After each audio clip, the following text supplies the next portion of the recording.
Hello students, आज हम पढ़ रहे हैं प्रेगनेंसी एंड एम्ब्रियोनिक डेवलपमेंट। ये एक बहुत इंपॉर्टेंट टॉपिक है क्योंकि प्रीवियस ईयर 2025 में 2020 में 21 में इसमें से क्वेश्चन आया है। तो स्टार्ट करते हैं embryonic development. Embryonic development start होता है फर्टिलाइजेशन से। फर्टिलाइजेशन के बाद हमें मिलता है जाइगोट। जाइगोट मल्टीप्लाई करता है और 2 सेल में डिवाइड हो जाता है। ये 2 सेल से बनाता है 4 सेल, 4 से 8, फिर 8 से 16। तो 2 से लेकर 16 ये जो पूरी स्टेज है, यहाँ पर ये जो सेल का स्ट्रक्चर है हम इसे ब्लास्टोमर कहते हैं। ब्लास्टोमर के बाद सबसे इंपॉर्टेंट स्टेज आती है जिसे ब्लास्टोसिस्ट कहते हैं। इस ब्लास्टोसिस्ट में हमें स्ट्रक्चर मिलता है जहां पर जो सेल्स हैं वो अपने आप को एक आउटर लेयर में और एक इनर सेल मास में कन्वर्ट कर लेते हैं। ये आउटर लेयर कहलाती है ट्रोफोब्लास्ट और ये इनर सेल्स कहलाते हैं इनर सेल मास।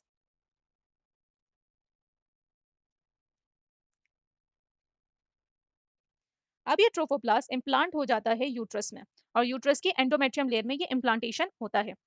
इम्प्लांटेशन के बाद आप यहाँ कुछ देखेंगे कि ये हमारे पास यूट्राइन लेयर है और ये हमारे पास इन्वेड हो रहा है। ब्लास्टोसिस्ट जब पूरी तरह से एम्बेडेड हो जाता है यूट्रस के अंदर, तो ये डेवलप करता है फिंगर लाइक प्रोजेक्शंस। ये फिंगर लाइक प्रोजेक्शंस कहलाती हैं कोरियोनिक विलाय। और आप देख रहे हैं कि ये पूरा का पूरा जो ब्लास्टोसिस्ट है, ये सराउंडेड है यूट्राइन टिश्यू से। ये पूरे क्या हैं? यूट्राइन टिश्यूज हैं और ये ब्लड वेसल्स हैं। तो कोरियोनिक विलाय प्लस यूट्राइन टिश्यू मिलकर बनाते हैं प्लेसेंटा। ठीक। अब प्लेसेंटा किसे कहते हैं, इस बात को समझते हैं। तो प्लेसेंटा स्ट्रक्चर और फंक्शनल यूनिट है between developing embryo that is foetus and maternal body. ठीक। मदर और फीटस के बीच में ये स्ट्रक्चर और फंक्शनल यूनिट है। मदर और फीटस को आपस में कनेक्ट करने के लिए बीच में प्लेसेंटा प्रेजेंट होता है। अब प्लेसेंटा का काम क्या क्या है? तो सबसे पहले प्लेसेंटा का काम है न्यूट्रिशन प्रोवाइड करना। पहला काम क्या है? न्यूट्रिशन प्रोवाइड करना। अब जो ग्रोइंग एम्ब्रियो है इसको न्यूट्रिशन चाहिए और ये न्यूट्रिशन मिलता कैसे है, किसके थ्रू मिलता है? मैटरनल ब्लड के थ्रू मिलता है।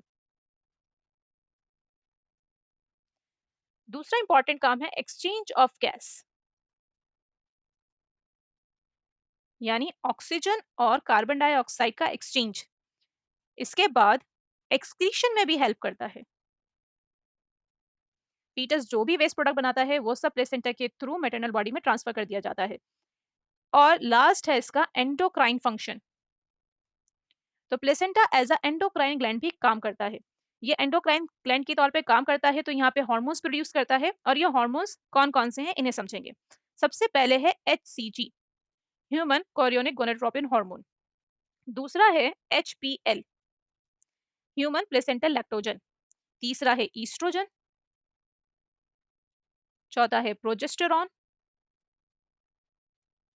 और फिर लास्ट में है रिलैक्सिन। ये 5 हार्मोन प्लेसेंटा रिलीज करता है ओनली ड्यूरिंग प्रेगनेंसी। ठीक। अब रिलैक्सिन यहाँ पर एक इंपॉर्टेंट हार्मोन है क्योंकि हमने अभी कहा कि ये प्लेसेंटा रिलीज करता है, लेकिन प्लेसेंटा के साथ साथ ओवरी भी इस हार्मोन को रिलीज करती है। ठीक।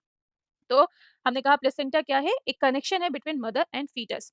और यहाँ पर मदर और फीटस प्लेसेंटा से जो कनेक्टेड है ये थ्रू अम्बिलिकल कॉर्ड है। यहाँ पे जो स्ट्रक्चर है ये क्या है? Umbilical cord. और ये प्लेसेंटा का फंक्शन क्या है? न्यूट्रिशन प्रोवाइड करना, exchange of gas, excretion and as a endocrine gland. तो हमारे पास ब्लास्टोसिस्ट है। ब्लास्टोसिस्ट में हमने बात की कि ये जो आउटर लेयर है इसे हम ट्रोफोब्लास्ट कहते हैं।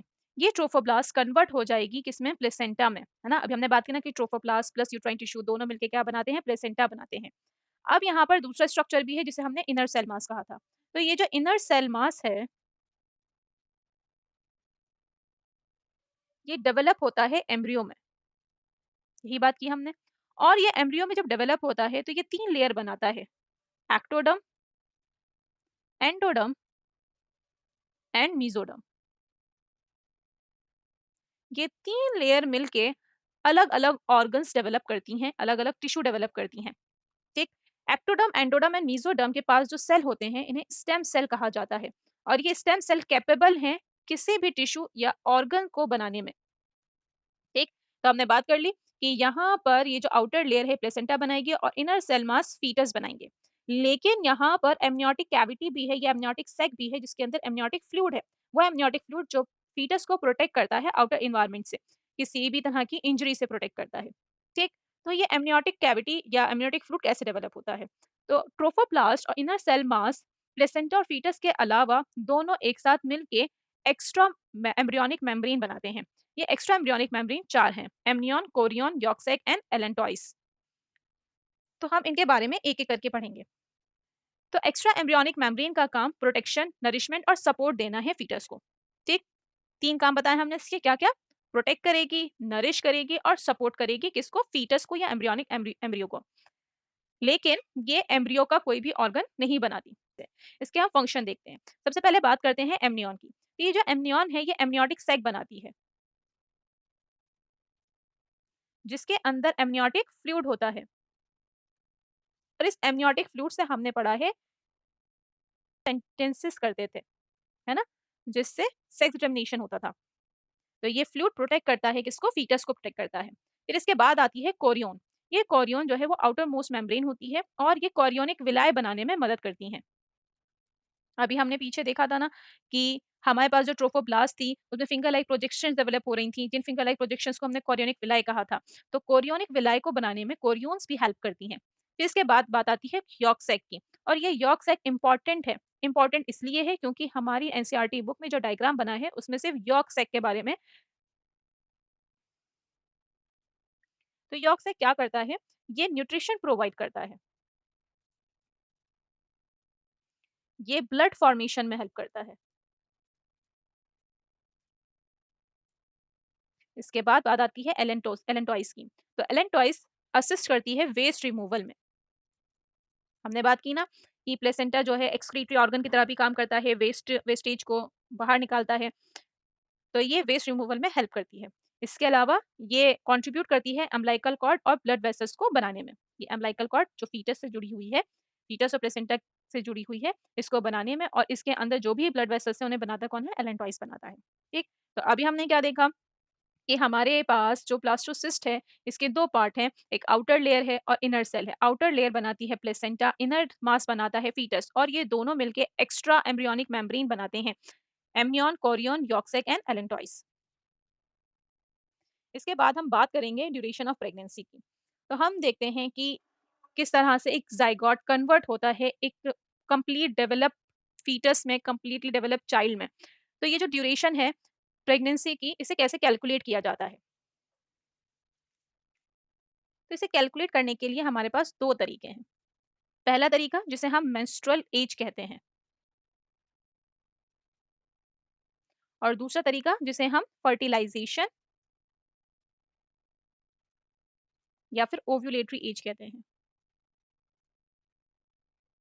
ठीक, अब ट्रेडिशनली देखें तो पहले ये कहते थे कि जो ड्यूरेशन है प्रेगनेंसी का वो 9 मंथ्स है, और हमारी बुक में भी क्या लिखा है कि ड्यूरेशन प्रेगनेंसी का क्या है? 9 मंथ है। ठीक, लेकिन इसे करेक्ट अगर हम करें तो ये है 9 मंथ्स 7 डेज, और अगर हम इसे डेज में देखें तो ये हैं 280 डेज, और अगर इसे वीक्स में देखें तो ये टोटल वीक्स होते हैं 40 वीक्स।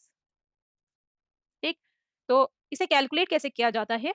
ये लास्ट मेंस्ट्रुअल साइकिल से कैलकुलेट की जाती है। फॉर एग्जांपल, कोई लेडी है जिसे लास्ट मेंसेस आए थे 1 अक्टूबर को।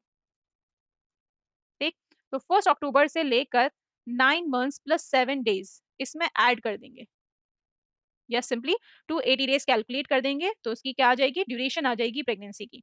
क्योंकि हम इसे लास्ट मेंस्ट्रुअल साइकिल से कैलकुलेट कर रहे हैं, इसलिए हम इसे क्या कहते हैं? मेंस्ट्रुअल एज कहते हैं। तो हमें पता है कि जो पूरी मेंस्ट्रुअल साइकिल होती है उसमें ओव्यूलेशन 14th डे पे होता है।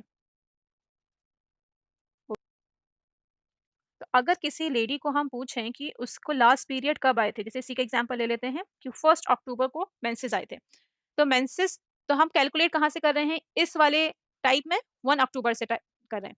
तो अक्टूबर, नवंबर, दिसंबर, जनवरी, फरवरी, मार्च, अप्रैल, मई, जून, जुलाई। तो इसकी एक्सपेक्टेड डेट क्या हो गई? जुलाई हो गई। ठीक, लेकिन हमें पता है ओव्यूलेशन कब हुआ होगा? 14th डे पे हुआ होगा। तो हम 1 अक्टूबर से नहीं काउंट कर सकते, हम कब से काउंट करेंगे? 14 अक्टूबर से काउंट करेंगे। यानी कि जो टोटल डेज़ हैं 280 डेज़, इसमें से माइनस करने पड़ेंगे 14 डेज़। यानी टोटल डेज़ बैठेंगे 266 डेज़। क्योंकि हम यहाँ पर कैलकुलेट कर रहे हैं उस टाइम से जब फर्टिलाइज़ेशन हुआ, ओव्यूलेशन के बाद ही फर्टिलाइज़ेशन हुआ होगा। या फिर ओव्यूलेशन के टाइम से हम कैलकुलेट कर रहे हैं, इसलिए हमसे क्या कहते हैं, फर्टिलाइजेशन या फिर ओव्यूलेटरी एज कहते हैं। क्योंकि हमारी एनसीईआरटी में सिंपल सा ये लिखा है कि 9 मंथ्स हैं, तो आप अगर इतना भी याद कर लेंगे तो आपके लिए काफ़ी रहेगा। तो अब डेवलपमेंट होता कैसे है, ये देखेंगे। तो अगर हम देखें प्रेगनेंसी में हमने कहे कि 9 मंथ्स हैं, ठीक? तो इन 9 मंथ्स को हम कन्वर्ट कर लेते हैं 3 पार्ट में। 3 पार्ट यानी कि first trimester, second trimester and third trimester. यानी कि शुरू के 3 मंथ, फिर 6 months and then 9 months. First month में जैसे ही फर्टिलाइजेशन होता है, तो का हार्ट फॉर्म हो जाता है, ठीक?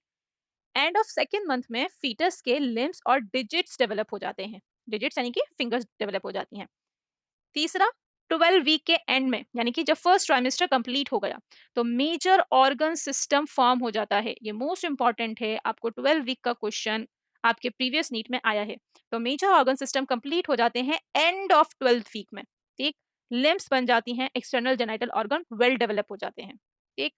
अब ड्यूरिंग फिफ्थ मंथ, अभी तक हम बात कर रहे थे एंड एंड की, अब बात कर रहे हैं ड्यूरिंग फिफ्थ मंथ की। तो during fifth month first movement दिखाई देती है फीटस की। हेयर अपेयर हो जाते हैं हेड पे, इंपॉर्टेंट है कि हेड पे ही अपेयर हुए हैं। इसके बाद एंड ऑफ 24 वीक यानी कि सेकेंड ट्राइमेस्टर, बॉडी पूरी कवर हो जाती है फाइन हेयर से और आईलिड्स सेपरेट हो जाती हैं, यानी आंखें खुलने लगती हैं और आईलैशेस फॉर्म हो जाती हैं, ठीक? तो हेड पे हेयर कब आए, ड्यूरिंग फिफ्थ मंथ, और एंड होते होते सेकेंड ट्राइमेस्टर पूरी बॉडी पे फाइन हेयर आ गए। इसके बाद जब एंड होता है 9 मंथ का, तो फीटस फुली डेवलप हो जाता है और रेडी फॉर डिलीवरी, ठीक? इसको आप आसानी से कैसे याद कर सकते हैं, उसके लिए छोटी सी ट्रिक है, आप ऐसे नंबर्स लिख लीजिए। फर्स्ट मंथ था, फिर ये सेकंड मंथ था, फिर यहाँ पे ये आपका थर्ड मंथ था, और ये फिर फिफ्थ, सिक्स्थ एंड नाइन्थ, ठीक? तो 1 2 3 5 6 एंड 9। इसके बाद हम क्या देख रहे हैं, फर्स्ट मंथ में हार्ट फॉर्म हुआ, तो एच से याद रख लीजिएगा, लिम्स फॉर्म हुए, एल से याद रख लीजिएगा। थर्ड मंथ में सारे ऑर्गन्स डेवलप हो गए हैं, तो ओ से याद रख लीजिएगा, और फिफ्थ मंथ में मूवमेंट दिखाई दी है, तो एम से याद रखिएगा। फिर आईलिड सेपरेट हुई हैं, तो ई से, और फिर बर्थ रेडी है, इसलिए बी से। तो HLOMEB, आप इसे शॉर्ट ट्रिक इस तरह से याद कर लीजिए एम्ब्रियोनिक डेवलपमेंट की, 1 2 3 5 6 9। आप इसे अच्छे से पढ़ लीजिए और अपने एग्जाम के लिए प्रिपेयर कर लीजिए। I hope you understand.